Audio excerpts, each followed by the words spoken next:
Traders gold market की तरफ आते हैं और आज के दिन में अगर आप गोल्ड मार्केट को देखें तो ये ट्रेडिंग डेवलपमेंट हुई है। 2154 और 2170 के दरमियान नो ट्रेडिंग जोन है।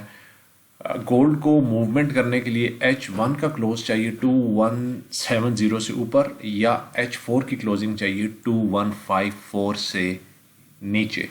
Right now gold market no trading zone में है, ऊपर भी जा सकती है नीचे भी जा सकती है।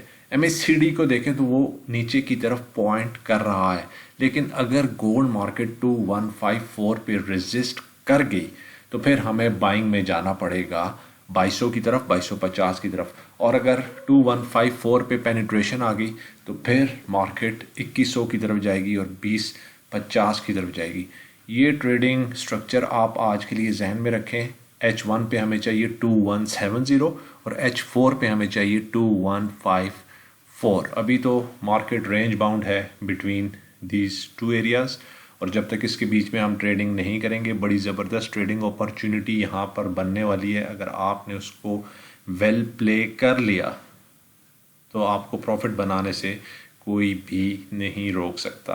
देखते हैं क्या ट्रेडिंग सेटअप बनता है, मार्केट कैसे बिहेव करती है और हम किस साइड पे अपनी ट्रेड्स को ओपन करते हैं। Okay, stay managed, stay discipline and good luck with your trades. Bye.